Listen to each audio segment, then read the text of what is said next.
Se você trouxe sua Bíblia, abra aí ela em Marcos, capítulo 5.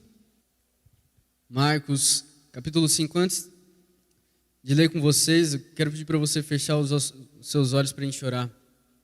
Meu Deus, meu Pai, eu te louvo e te agradeço por cada irmão que está aqui nessa noite, Deus, e pela oportunidade de estar aqui na Tua casa. E, meu Deus, que responsabilidade que é estar aqui falando da Tua palavra, Deus. Que o Senhor me capacite nessa hora com o Teu Espírito Santo e que Teu Espírito Santo toque em cada um que está aqui, presencial ou online, e que o Senhor fale conosco de uma maneira especial nessa noite, Deus. Nós precisamos de Ti, ansiamos pelo Senhor, e que Teu Espírito Santo, meu Deus, que nunca nos deixou, não nos abandone nesse momento, mas fale ao nosso coração aquilo que nós precisamos ouvir do Senhor, Pai. Nos ajude e nos abençoe nesse momento, em nome de Jesus. Amém. Amém?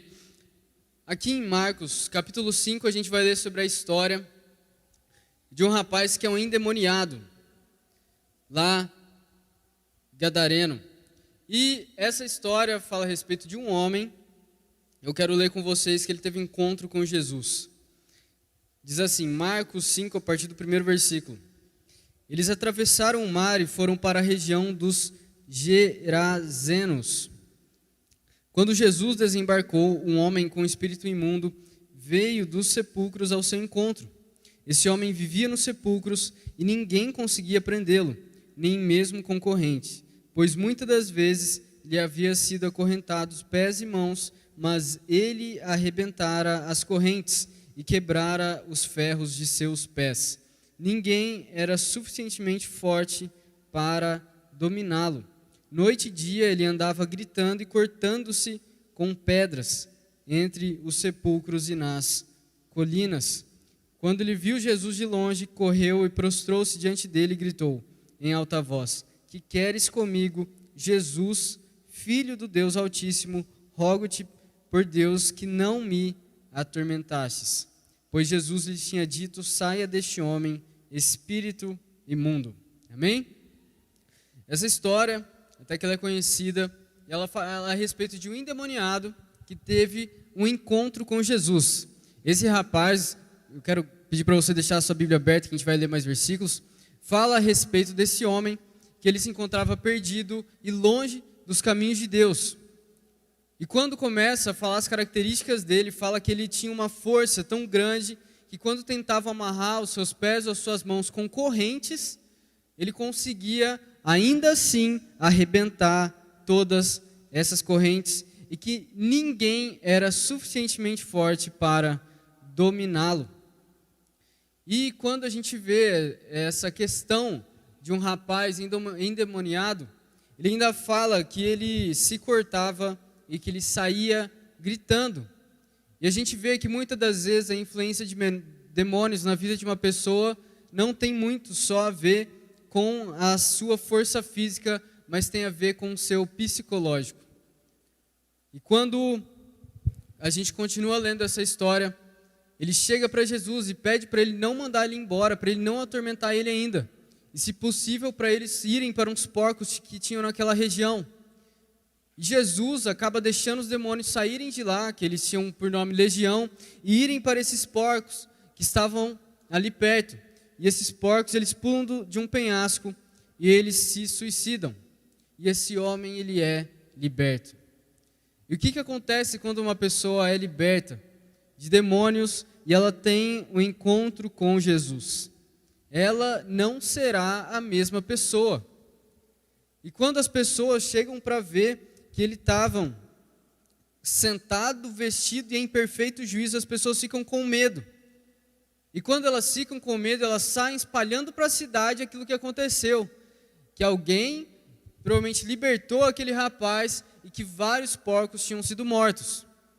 E depois que acontece isso, que esse homem ele é liberto pelo poder de Jesus, ele tem um diálogo com Jesus que eu quero ler com vocês, que está lá no versículo 18, que diz assim: Quando Jesus estava entrando no barco, o homem que estivera endemoniado suplicava-lhe que o deixasse ir com ele.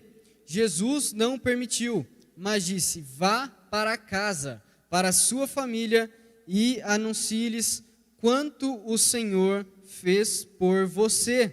e como teve misericórdia de você. Então aquele homem se foi e começou a anunciar em Decápolis o quanto Jesus tinha feito por ele. Todos ficavam admirados. Amém? Então você vê que um endemoniado virou um evangelista. E quando Jesus fala com ele, o engraçado é que ele pede para seguir Jesus e Jesus não deixa. E existem outros discípulos de Jesus que Jesus chamou para seguir sem que as pessoas pedissem. Mas nesse caso, o cara pede para seguir Jesus e Jesus não deixa. E essa região que a gente está falando aqui era uma região de gentios, ou seja, pessoas que não eram judeus. E quando ele está nessa região, por que Jesus não quis deixar esse homem seguir com ele? Qual foi o motivo? Já que talvez se não fosse para ele ser um discípulo, ele podia fazer parte da multidão. Era porque Jesus queria que esse homem evangelizasse aquela região. E às vezes, quando a gente pensa em evangelizar, a gente pensa que o testemunho do evangelho deve ser de que eu era um viciado, era um drogado, um endemoniado, eu era isso, era aquilo. Mas a obra do Espírito Santo em todas as pessoas é grande, independente do que ela era. Porque o que acontece? Eu espero um grande testemunho para falar de Jesus. Mas se você era uma pessoa comum antes de ouvir a palavra de Deus, e você passou de um pecador para um filho de Deus, apesar de você continuar sendo pecador, você já tem um testemunho para contar. Você que talvez não era nada horrível antes de encontrar Jesus, o maior testemunho também é o seu.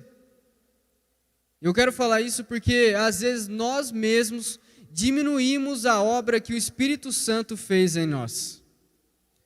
Porque o maior testemunho da nossa vida é que nós éramos perdidos e fomos achados, era de que nós estávamos longe de Deus e agora nós estávamos perto, e o maior de todos é que nós estávamos indo para o inferno, mas agora nós vamos viver eternamente na promessa.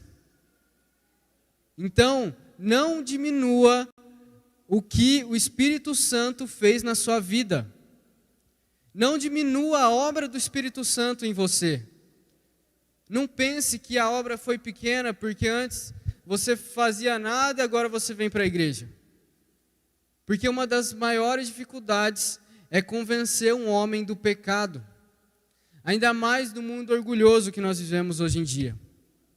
Lá em João 16, do 7 ao 13, diz assim: mas eu lhe afirmo que é para o bem de vocês que eu vou. Se eu não for, o conselheiro não virá para vocês, mas se eu for, eu enviarei. Quando ele vier, convencerá o mundo do pecado, da justiça e do juízo.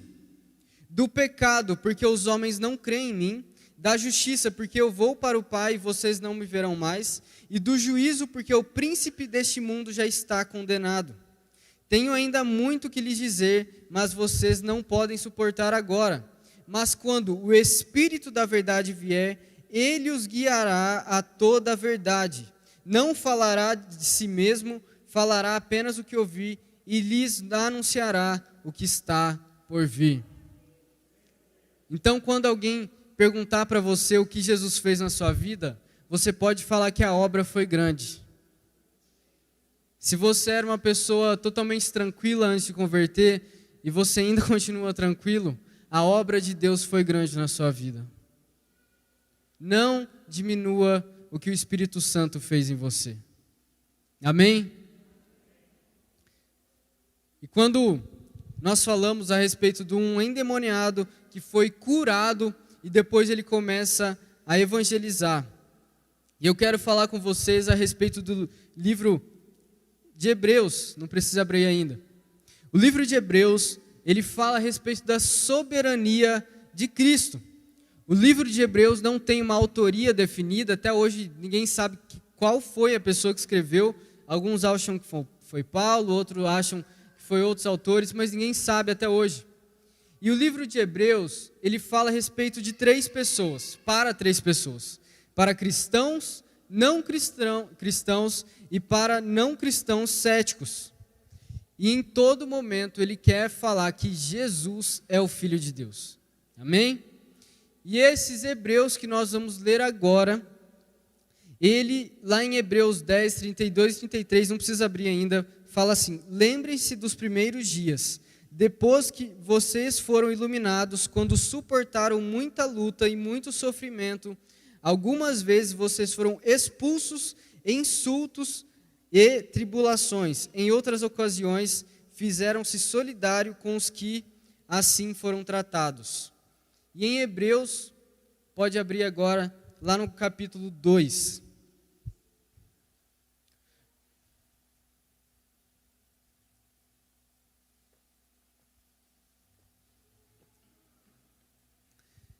E esses Hebreus que nós vamos ler, eles se preocupam em falar da superioridade da aliança de Jesus sobre as coisas do Antigo Testamento. Então, você vai ver que Jesus era a segunda ordem de Melquisedeque, Jesus é maior do que Moisés, que Abraão. Mas, nessa parte que nós vamos ler, a gente vai falar a respeito de um outro assunto.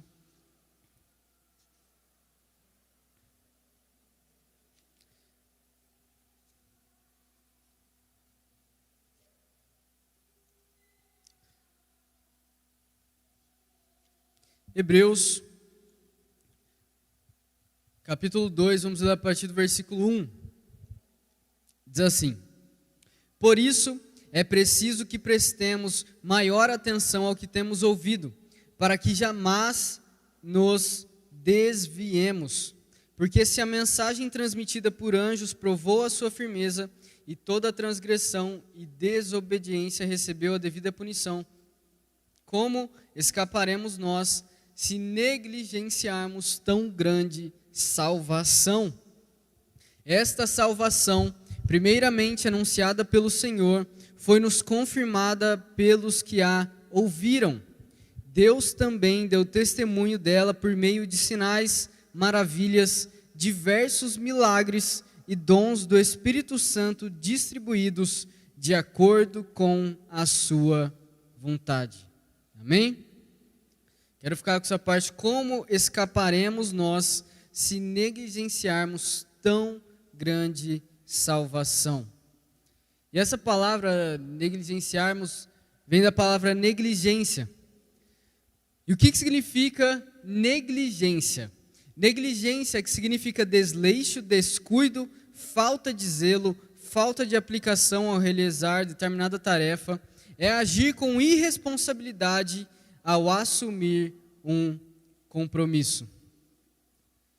E sabe, quando nós falamos a respeito de Hebreus 2, uma das coisas que mais chamam a atenção é a respeito para nós jamais nos desviarmos e para nós não negligenciarmos a salvação de Deus. Eu não sei se você já andou de barco, ou se você já viu algum vídeo. Esses dias atrás eu vi um vídeo de um barco que ele estava andando no mar e estava muito bravo, esse mar. E quando esse barco ele foi passar por uma onda, esse barco já era enorme, parecia aqueles barcos cheios de cargueiro que fala. E quando ele foi passar por essa onda, ela era tão grande que quando ele despencou lá de cima, ele afundou quase na água para depois voltar. E você já imaginou o que seria de um barco numa tempestade dessa se ele não tivesse um motor, se ele não tivesse um jeito de ser guiado? Às vezes, se você já viu quando teve tsunami, os barcos na praia vêm a onda e arrastam eles. E, se ele não tiver seguro numa corda, em um cais, já era, ele é destruído. Não fica parado se a água começar a mexer. E nós, como os cristãos, nós também somos como esses barcos. E nós, como cristãos, muitas das vezes, vem alguns ventos sobre a nossa vida. E o principal problema é que quando vem algumas tempestades, não estou falando nem dificuldades, mas quando vem alguns assuntos sobre nós, algumas coisas que algumas pessoas falam, a gente fica balançado. Às vezes alguém fora da igreja fala alguma coisa para você sobre a igreja e você fica balançado. Às vezes você escuta uma outra doutrina fora da Bíblia e você fica balançado. E muitas das vezes nós nos desviamos porque nós tratamos com negligência a verdadeira palavra de Deus. Porque a palavra de Deus não é só um livro de sabedoria. Às vezes tem muitas pessoas que leem Provérbios acreditando que a Bíblia se resume a Salomão, que era rico. Mas a Bíblia é a revelação de Deus e ela é a palavra de Deus. E é ela que é a nossa âncora para que nós não nos desviemos através de falsas doutrinas, falsos ensinamentos, falsos mestres que falam conosco. E quando nós falamos a respeito disso, lá em Oséias 4:6, não precisa abrir, fala assim: meu povo foi destruído por falta de conhecimento. A Bíblia é a maior fonte de conhecimento para um cristão. E às vezes, quando a gente começa a ficar muito tempo na igreja, é igual quando você vai viajar de avião. Alguém aqui já viajou de avião? Você, quando vai viajar de avião, você senta lá, e aí vem a aeromoça lá, e ela pega as coisas lá, começa a mostrar isso, aquilo, e geralmente, quando você viaja de avião a primeira vez, você acha que vai cair. E geralmente você fica com muito medo. E aí, quando você fica com muito medo, tem um folhetinho lá de se acontecer de cair no mar, se acontecer isso ou aquilo, é para você ficar desse jeito. Tem um assento embaixo que ele boia. E, se você está indo a primeira vez, você vai ler aquilo de cabo a rabo e vai decorar tudo que está escrito. E muitas das vezes a nossa vida como cristão é igual uma pessoa que vai viajar de avião pela primeira vez. Quando você chega na igreja, é uma bênção um novo convertido. Porque ele ama vir à igreja, ele ama ouvir a palavra, ele vem nos grupos missionários, na escola bíblica, ele participa de célula. Se pedir para fazer reforma na igreja, ele aparece aqui. Ele ama estar na igreja e ele quer fazer tudo da vida dele para Deus. Mas às vezes, depois com o tempo, é igual uma pessoa que viaja muito de avião. Quando ele senta lá e a aeromoça vai falar, ele coloca o fone de ouvido e nem escuta. Já viajei tanto, nunca caiu até hoje, não é hoje que vai cair, né? Então, tanto faz o que ela falar, eu já sei o que é para fazer, então para que eu vou prestar atenção? E às vezes a gente está tanto tempo na igreja que quando um pregador sobe aqui para falar, você fala: eu já estou na igreja há tanto tempo, eu já escutei essa história. Esse louvor que eles tocaram, eu já sei já. E às vezes a gente começa a negligenciar as coisas de Deus. E às vezes, irmão, com a experiência online que a gente tem que ter hoje em dia, muitas das vezes a gente começa a negligenciar a própria igreja de Deus, a própria comunhão de Deus. Porque a gente começa a se acomodar. Se eu posso ficar em casa assistindo o culto, para que eu vou lá na igreja? Se eu posso estar aqui no meu sofá, comendo uma pizza que eu acabei de pedir, já vai chegar daqui a pouco. Se eu posso estar aqui de chinelo, bermuda, às vezes está calor, estou com o ventilador ligado, sem camisa, assistindo o culto, olha que bênção. Eu vou ter que tomar banho para ir na igreja, vou ter que me trocar. E aos poucos, nós começamos a deixar de lado as coisas de Deus. E sabe o que é isso? Não é de um dia para o outro essas coisas acontecem. Mas acontece quando a gente começa a ficar acomodado com as coisas na igreja. Um fim de semana, não deu para ir, tudo bem. Outro fim de semana, não, tranquilo, de boa. E aí de fim de semana em fim de semana, eu começo a deixar a comunhão com os irmãos e a igreja de lado. E aí, irmãos, quando a gente fala em igreja, muitas das vezes a gente fala uma grande besteira. A gente fala assim, bom, eu vou na igreja, mas eu sou a igreja. Eu sou a igreja. Então, não precisa ir na igreja. Bom, irmão, então você precisa ler mais a Bíblia. Porque eclésia, quando fala de igreja, não é individual, é um ajuntamento. A Bíblia nunca diz que você é igreja no singular. Igreja é o corpo de Cristo. Um corpo não tem só um membro. Igreja não é uma pessoa. A igreja é isso daqui que eu estou vendo. A igreja é quando vários membros de um corpo se reúnem para terem comunhão, louvar a Deus e escutarem a palavra de Deus. Agora você pode falar assim, a igreja somos nós. A igreja sou eu e você em comunhão. A igreja somos nós quando eu sou edificado por você e quando você é edificado por mim. Quando eu estou na igreja, eu escuto o pastor pregar para mim. Quando eu estou aqui, eu adoro a Deus e eu sinto o Espírito Santo tocando em mim. E eu precisando receber uma renovação de Deus. Às vezes tem coisas na minha vida que eu preciso mudar e eu escuto uma palavra de Deus para eu mudar. Se a igreja fosse só eu, cadê a minha comunhão? Se a igreja sou eu, a salvação pode ser individual, mas lá no céu todos nós vamos subir como um só corpo, que serve a uma só cabeça, que é Jesus Cristo. E é Ele que nos guia, é tudo para Ele, nós somos o corpo de Jesus.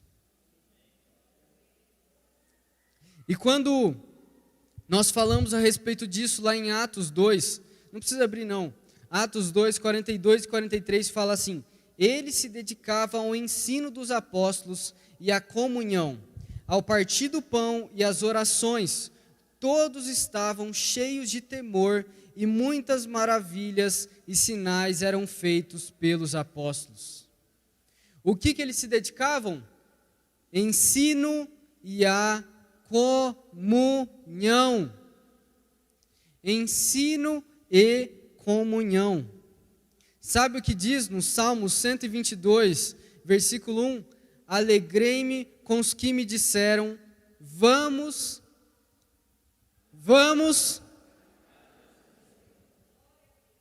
Amém? Irmão, tome muito cuidado para que a igreja não torne segunda opção na sua vida. Para que às vezes, quando você vai na sua família, com sua esposa ou com seus filhos, você não pense no domingo como, eu vou no clube, vou na roça, eu vou passear. Se der tempo, a gente vai na igreja. Se der tempo, eu vou. E se der vontade também, porque hoje eu não estou nem afim de ir na igreja. Vamos deixar, semana que vem a gente vai. A gente já foi na sexta-feira, deixa quieto. Irmão, cuidado se você trata a igreja como segunda opção, para que os seus filhos também não tratem como segunda opção a igreja. Amém? E outra coisa que essas pessoas negligenciavam eram a pureza e a santidade. E quando fala em pureza e santidade, lá em Hebreus 10, eu quero abrir com vocês, Hebreus 10, versículo 26 e 27.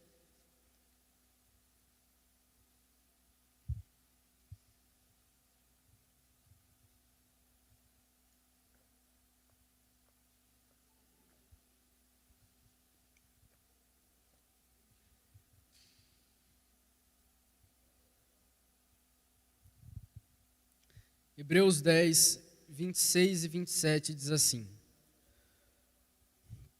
se continuarmos a pecar deliberadamente, depois que recebemos o conhecimento da verdade, já não resta sacrifício pelos pecados, mas tão somente uma terrível expectativa de juízo e de fogo intenso que consumirá os inimigos de Deus.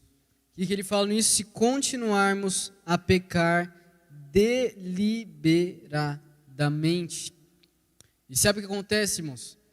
Às vezes, quando a gente se acomoda, a gente começa a se acostumar com o pecado. E o pecado, seja lá qual for, ele começa a virar uma rotina na sua vida. E às vezes, você pecando ou não pecando, você, tô de boa. Quando o pecado para você não faz mais diferença, você tem que tomar muito cuidado. Porque você está tão longe de Deus que você está sem temor de Deus. Esses dias eu vi um rapaz que ele falava, ele era filho de pastores e ele tinha ido para outro país fazer faculdade. E aí quando ele chegou nesse país, faculdade, para pecar é muito fácil. E aí, quando ele estava lá, ele meio que quis aproveitar. E aí, quando ele começou a ir para festas e tudo mais, ele falou que ele não conseguia pecar de uma maneira legal. Como se ele se sentisse feliz e satisfeito pecando. Porque às vezes tem pessoas que estão até longe, mas elas têm temor de Deus. E o temor de Deus tem que nos levar à presença de Deus. Quando eu perco o temor de Deus, significa que eu já estou praticamente abraçado com o diabo, cara. Significa que para mim, olhar para a cruz e lembrar do sacrifício de Jesus já não faz mais diferença para mim. Só que quando a gente olha para o Evangelho e fala a respeito da metanoia, que é a respeito de arrependimento, mudança de mente, é literalmente como se eu fosse para a direção esquerda e literalmente virasse para outra direção. É como se eu tivesse que de novo me arrepender dos meus pecados. E às vezes no mundo moderno tem tantas coisas hoje em dia que a gente fica até perdido. Os tempos podem ser outro hoje. Mas o que a Bíblia diz a respeito dessas coisas? Quando você vai fazer alguma coisa na sua vida, você pergunta para Deus o que a Bíblia diz sobre isso? Quando você vai tomar alguma atitude na sua vida, você pergunta o que a Bíblia diz a respeito disso? Uma coisa que eu quero alertar vocês essa noite, fazendo um parênteses na pregação, é a respeito de horóscopo e signo. Muitas das vezes, pessoas cristãs, elas olham os amigos, olham lá no jornal, quem é de Libra, quem é de Leão, sei lá, vai acontecer isso nessa semana, você nasceu nesse dia, então está determinado, porque a lua, o sol. E quando fala a respeito de horóscopo e signo, fala que horóscopos são previsões para o futuro baseado na posição das estrelas e dos planetas, e os signos são categorias em que as pessoas são agrupadas de acordo com a data de nascimento. Então, aquela aquário, peixe, Áries, touro, não sei o quê. E tudo isso se engloba num negócio chamado astrologia ou ciência dos astros, que é o posicionamento dos planetas e estrelas no momento do nascimento de uma pessoa determinada, quem ela é e como será o futuro. Será que isso é bíblico? Bom, irmãos, só Deus sabe do amanhã. Não adianta a gente querer prever o futuro. Em Provérbios 27:1 fala assim: não se gabe do dia da manhã, pois você não sabe o que este ou aquele dia poderá trazer. E meu irmão, não adianta nada a posição dos astros na hora que você nasceu, porque o próprio Deus te conhecia antes de você nascer. Lá em Salmos 139:16 diz assim: os teus olhos viram meu embrião, todos os dias determinados para mim foram escritos no teu livro antes de qualquer deles existir. E a astrologia, ela está relacionada a religiões ligadas à feitiçaria, e consultar o horóscopo é uma forma de praticar adivinhação, o que é condenado por Deus. Eu quero abrir com você lá em Deuteronômio, capítulo 18.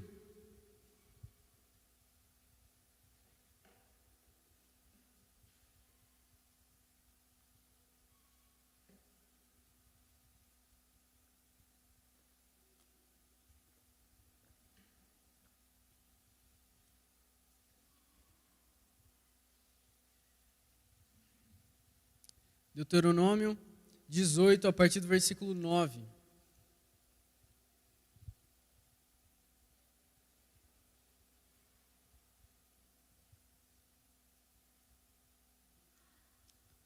Deuteronômio 18, a partir do versículo 9. Quando entrarem na terra que o Senhor, o seu Deus, lhes dá, não procurem imitar as coisas repugnantes que as nações de lá praticam. Não permitem que se ache alguém entre vocês que queime em sacrifício seu filho ou a sua filha, que pratique a adivinhação, ou dedique-se à magia, ou faça presságios, previsão do futuro, ou pratique feitiçaria, ou faça encantamentos, que seja médium ou espírita, ou que consulte os mortos. O Senhor tem repugnância por quem pratique essas coisas, e é por causa dessas abominações que o Senhor, o seu Deus, vai expulsar aquelas nações da presença de vocês. Permaneçam inculpáveis perante o Senhor, o seu Deus. Amém? Os astros são feitos para declarar a glória de Deus. Eles foram criados por Deus. Então, como que eles podem ter poder sobre mim e sobre você, se nós, antes de nascermos, Deus já nos conhecia? Em Salmos, não precisa abrir não, 33, 6 a 9, diz: mediante a palavra do Senhor foram feitos os céus e os corpos celestes pelo sopro de sua boca. E deixa eu te falar uma coisa, irmão. Deus guia e controla todas as coisas. Ele é soberano sobre tudo. Ele criou tudo que existe, e as estrelas foram feitas para mostrar a grandeza de Deus. E por que é pecado eu fazer essas coisas? É pecado porque é idolatria. Você sabe o que é idolatria? É eu atribuir a quem não é Deus o poder que Deus tem. Eu atribuir a quem não é Deus o poder que Deus tem. E se render ao poder da criação, quando deveria estar adorando e se sujeitando ao próprio Criador. Eu quero ler com vocês agora Isaías 47. Se você puder abrir sua Bíblia ou mostrar no telão, Isaías 47, a partir do versículo 13, diz assim: todos os conselhos que você recebeu só o extenuaram. Deixe seus astrólogos se apresentarem, aqueles fitadores de estrelas que fazem predições de mês a mês, que eles a salvem daquilo que está vindo sobre você. Sem dúvida, eles são como restolho, o fogo os consumirá. Eles não podem nem mesmo salvar-se do poder das chamas. Aqui não existem brasas para aquecer ninguém, não há fogueiras para sentar ao seu lado. Saul, quem lembra da história de Saul? Foi consultar uma médium. E o que aconteceu com ele depois? Ele acabou morrendo. Paulo e Silas pregando.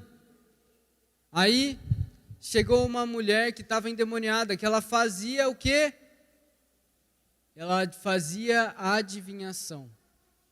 E o que Paulo e Silas fizeram? Expulsaram o demônio dela.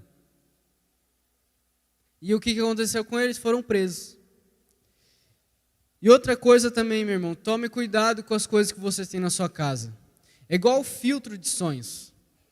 É muito bonito, mas é um objeto totalmente místico que tem origem nos índios lá nos Estados Unidos. E se você adora Jesus, você não precisa usar nada disso para espantar demônio. Você mesmo levanta a tua mão e repreende. Amém?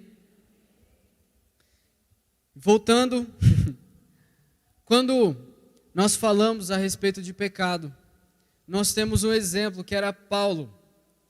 E Paulo, irmão, ele foi um exemplo para nós como cristão, como evangelista, como alguém que dedicou a sua vida para a glória de Deus e para pregar o evangelho.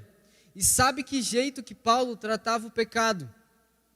Paulo, em 1 Coríntios 9, 27, diz assim: mas esmurro o meu corpo e faço dele meu escravo, para que, depois de ter pregado aos outros, eu mesmo não venha a ser reprovado.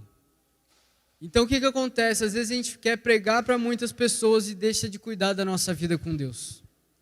Mas Paulo, ele pregava para a multidão, mas ele não deixava de cuidar da sua própria vida com Deus. Ele não se deixava levar pelo pecado. E nós temos uma recompensa, uma promessa de Deus, que está lá em Mateus 25, 2, que fala assim: o Senhor respondeu: muito bem, servo bom e fiel. Você foi fiel no pouco e o porei sobre o muito. Venha e participe da alegria do meu Senhor, do seu Senhor. Você quer escutar isso um dia? Você quer escutar isso um dia?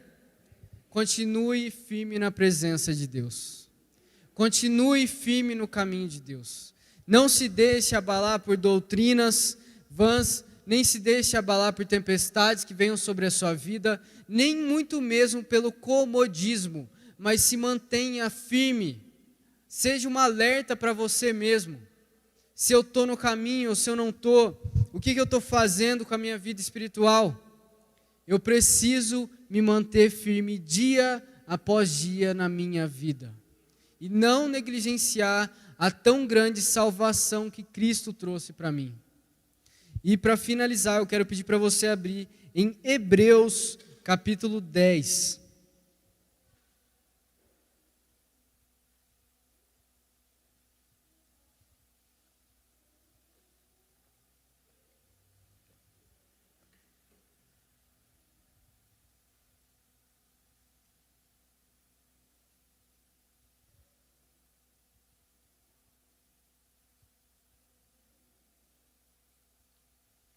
Hebreus 10, a partir do versículo 23.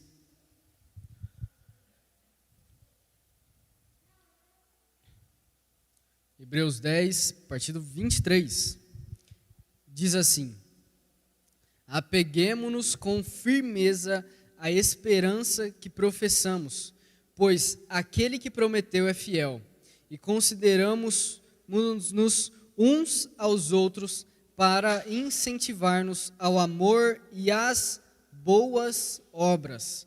Não deixemos de reunirmos como igreja, segundo o costume de alguns, mas encorajemo-nos uns aos outros, ainda mais quando vocês veem que se aproxima o dia. Amém? O dia do Senhor se aproxima. Enquanto nós não chegamos nesse grande dia, nós continuamos frequentando a igreja, nós continuamos tendo uma comunhão verdadeira e fiel com nossos irmãos. Eu continuo tratando meus pecados como lixo e lutando contra a minha própria carne. Eu continuo ajudando o meu irmão que às vezes cai num pecado a se reerguer. Eu continuo adorando a Deus, tomando a minha santa ceia, pregando a palavra, trazendo pessoas ao arrependimento e ao batismo, orando para que meus familiares e meus amigos se convertam e para que o Espírito Santo, que começou a boa obra em minha vida, possa terminar ela nesse grande dia do Senhor que se aproxima. Amém? E meu irmão, tudo que Deus faz tem um propósito. Quando o endemoniado gadareno foi liberto, Jesus queria que as boas novas chegassem ao povo gentil. Porque ele sabia que quando ele estava falando com os apóstolos, que as boas novas iriam chegar aos judeus. A palavra de Cristo é para todas as pessoas. A palavra de Deus é para todos. E o amor de Deus é para todos. Mas nós precisamos manter firmes e evangelizando as pessoas. Eu quero te falar aqui, se você quer ser curado, que essa cura, meu irmão, seja uma bênção na sua vida, mas que essa cura venha engrandecer o nome do Senhor. E que se você for curado, que isso seja um testemunho para você espalhar a palavra de Deus. Se você conhece alguém que está endemoniado, ore por ele para que ele seja liberto. Para que quando ele for liberto, ele possa ser um instrumento para levar a palavra do Senhor. Amém?